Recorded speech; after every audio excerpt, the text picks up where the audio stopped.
한 해가 또 저물어가고 있습니다. 성탄절도 지났고 이제 송구영신을 바라보고 있습니다. 한 해를 돌이켜볼 때 슬펐던 일도 있었을 거고 좋았던 일도 있었을 거고 즐거웠던 일, 괴로웠던 일도 있었을 것입니다. 어떤 분들에게는 2021년도는 기억도 하고 싶지 않을 정도로 안 좋은 한 해였을지도 모릅니다. 그래도 새해의 동은 여전히 떠오르니까 다시 한번 일어나서 힘차게 달려가는 것. 그런 의미에서 한 해의 마지막 주간은 정말 중요한 시간입니다. 차분히 한 해를 돌아보고 새해를 준비할 수 있기 때문입니다. 12월을 결산의 달이라고 부릅니다. 한 해의 삶을 평가하고 리뷰하는 달이기 때문입니다. 그래서 12월은 꼭 필요하고 중요한 달입니다. 그래야 앞으로 나아갈 방향이 설정되기 때문입니다. 저도 올해 교회를 섬기며 부족했던 점, 아쉬웠던 점, 참 만족스러웠던 점 등을 나름대로 리뷰하고 있습니다. 그래야 내년엔 더 좋은 비전과 열정으로 이끌어갈 수 있을 것이기 때문입니다. 여러분은 어떻게 1년을 지내셨습니까? 올해 한 해에 대한 여한은 없으십니까? 아쉬움이나 후회는 없으십니까? 새해를 맞이하는 심정은 어떠십니까? 어떻게 한 해를 결산하고 있습니까?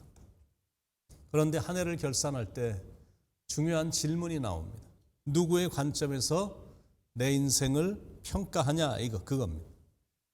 자신의 관점으로만 결산을 한다면 그것도 안 하는 것보다야 낫겠지만 그다지 정확하지는 않습니다. 왜냐하면 사람은 스스로를 판단할 때 대체적으로 두 가지 극단적인 경향이 빠지기 때문에 그렇습니다. 첫 번째는 자학이고 두 번째는 교만입니다. 그러니까 둘 다 안 좋은 겁니다. 자기의 관점으로만 결산하기 때문에. 그렇다고 타인의 관점에서 결산하는 것도 그리 바람직하지 못합니다. 왜냐하면 내가 나를 판단하는 것이 잘못될 수 있는 것처럼 나에 대한 타인의 타인의 판단도 편견이 있을 수 있기 때문입니다. 그렇다면 어떤 관점에서 내 인생이 판단되어야 될까? 주님의 관점에서 내 인생이 판단되고 결산이 되어야 된다라는 것. 3절 4절 너희에게나 다른 사람에게나 판단받는 것이 내게는 매우 작은 일이라 나도 나를 판단하지 아니하노니 내가 자책할 아무것도 깨닫지 못하나 이로 말미암아 의롭다함을 얻지 못하노라. 다만 나를 심판하실 이는 주시니라.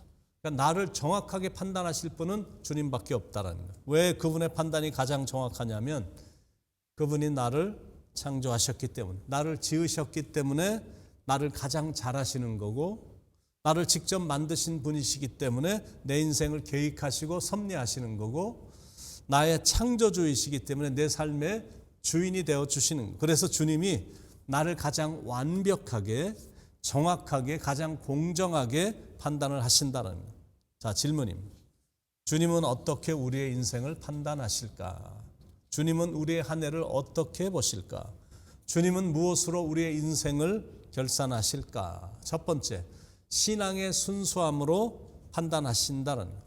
혹시 내가 늦게 주님을 알았다 할지라도 내 신앙이 순수하면 accepted, 받아들여지는데, 근데 반대로 주님을 오래 알았지만 첫사랑을 잃어버린 지 오래됐고 그리고 내가 순수하지 않으면 not accepted, 받아들이지 않는다는 것. 종교개혁의 중심지였던 유럽은 교인 수가 줄고 있는 정도가 아니라 교회에 사람이 아예 없다고 말할 정도입니다. 그런데 한국도 옛날 같지 않아서 기독교 인구가 많이 줄었고 무엇보다 젊은이들이 교회를 너무 많이 떠나서 보통 근심이 아닙니다. 그런데 미국도 똑같은 현상이 해마다 늘어나고 있다는 거예요. 기독교에서 떠나 무종교로 바꾸는 사람들이 증가하고 있습니다. 기독교가 빠르게 쇠퇴하는 모습입니다. 그런데 이 모든 것들은 영적인 거기 때문에 다시 한번 하나님을 간절히 구하면 소망이 있다는 거예요. 중요한 건 다시 열정으로 불태우는 게 그게 중요합니다. 교회 안에 그 불만 꺼지지 않는다면 언제든지 다시 일어날 수 있기 때문에 역대하 7장 14절에 내 이름으로 일컫는 내 백성이 그 악한 길에서 떠나 스스로 겸비하고 기도하여 내 얼굴을 구하면 내가 하늘에서 듣고 그 죄를 사하고 그 땅을 고칠지라. 그러니까 예배나 교회 모임을 너무 막 일찍 끝내려고 하는 분위기를 삼가야 된다는 거예요. 인기 위주, 그래서 대중들이 즐기는 엔터테인먼트 예배를 추구하는 것도 절제해야 된다는, 그런 건 잠깐은 사람을 붙잡을 수는 있겠지만 그 오래가지 못하는 거거든요. 현대인들이 하도 예배 드리는 걸 지루해하니까 마이크로웨이브 같은 예배를 드리는 분위기가 있는데, 그 정도의 예배를 가지고는 신앙이 결코 깊어지지 않거든요.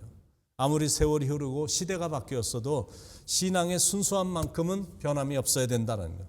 목회자는 말씀을 선포하지 않으면 마음이 불붙는 것 같아서 골수에 사무쳐 답답해서 견딜 수 없어 하는 열망이 필요하고, 성도들은 하나님의 말씀을 사모하며 하나님을 순수하게 사랑의 마음을 갖는 것이 절대 필요합니다. 왜냐하면 지식으로만 갖고 있는 그거 갖고는 어림도 없기 때문입니다. 하나님의 임재를 경험하는 것도 없이 맨날 교회 마당만 밟고 있는 것 갖고는 죄의 유혹을 결코 이길 수가 없거든요. 영적인 각성을 사모하는 순수한 신앙이 일어나야 된다는 것. 그럴 때 주님으로부터 좋은 평가와 함께 칭찬을 받게 된다는 것. 5절에 그러므로 때가 이르기 전 곧 주께서 오시기까지 아무것도 판단하지 말라. 그가 어둠에 감추인 것을 드러내고 마음의 뜻을 나타내시리니 그때 각 사람에게 하나님으로부터 칭찬이 있으리라. 주님은 어떻게 우리의 인생을 판단하실까? 주님은 우리의 한 해를 어떻게 보실까? 주님은 무엇으로 우리의 인생을 결산하실까? 첫째는 신앙의 순수함으로 하거든요. 근데 두 번째는 마음의 충성으로 판단하신다는, 주님이 정말로 보고 싶어 하시는 것이 뭐냐면 신앙의 순수함이고 죽도록 충성하는 모습입니다. 주님과의 결산 때 그때 주님이 너무나 보고 싶어 하는 그것도 내가 순수했는지 충성을 다했는지 그거를 보고 싶으신 겁니다. 주님을 오래 믿긴 했지만 그 안에 순수함이 없다. 주님을 오래 섬기긴 했지만 세월이 지나면서 믿음이 변질됐다. 그렇다면 too bad, too sad, 너무나 안타까운 일입니다. 주님께 대한 첫사랑을 잃어버리면 안 된다라는 거죠. 그 사랑이 있어야 순수한 충성도 나오는 법입니다. 1절 2절 사람이 마땅히 우리를 그리스도의 일꾼이요 하나님의 비밀을 맡은 자로 여길지어다. 그리고 맡은 자들에게 구할 것은 충성이니라. 지난 1년간 여러분 하나님께 얼만큼 충성을 하셨습니까?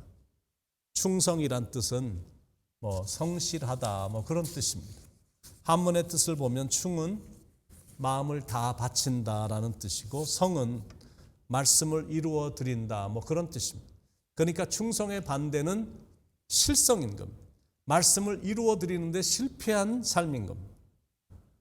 좀 그냥 편하게 좀 내버려 두시지 왜 자꾸 일을 벌려서 일하게 만드는가. 일을 시키면 부담을 느끼는 성도들이 간혹 있거든요. 이민생활 가뜩이나 힘들고 짜증나 죽겠는데. 근데 이해는 되지만 하나님께서 일을 시키시는 의도는 우리에게 축복을 주시기 위해서다라는 겁니다. 일을 하고 봉사하는 이유는 축복받은 것을 나누기 위해서고, 그리고 이렇게 하나님의 일을 열심히 하면 또 축복이 임하기 때문에 열심히 하는 거예요. 그래서 쉬면 안 되는 겁니다. 가끔은 쉬면서 재충전하는 시간은 필요하지만 그 쉼이 계속 지속되면 안 된다는 겁니다.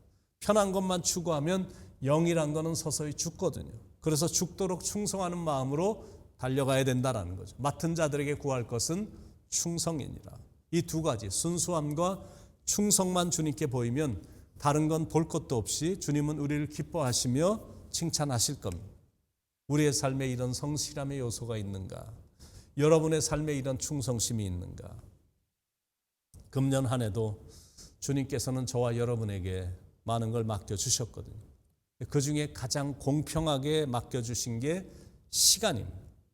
여러분은 주님께서 맡겨주신 이 시간을 어떻게 성실하게 관리하며 한 해를 사셨습니까? 여러분의 눈에는 어떤 한 해이셨습니까? 사람들은 여러분의 1년을 어떻게 생각할까? 무엇보다 주님의 눈에는 어떨까? 하나님 앞에서 순수하셨습니까? 신실하셨습니까? 이제 올해도 며칠 남지 않았는데 바라기는 잘 마무리하기를 축원을 드립니다. 그래서 한 해의 마감이 부끄럽지 않고 후회스럽지 않기를 바랍니다. 그래서 며칠 후에 펼쳐질 새해도 산뜻하게 기쁨으로 시작하기를 예수님의 이름으로 축원을 드립니다. 기도하시겠습니다.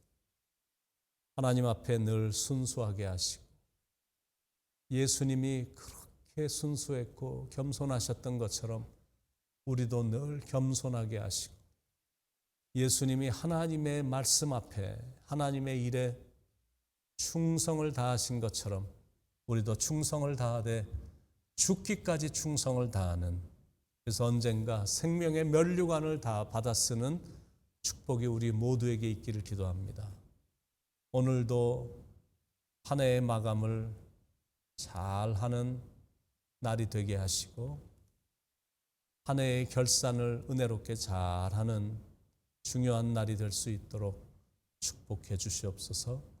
우리를 변함없이 사랑하시는 예수님의 이름으로 간절히 기도드립니다. 아멘.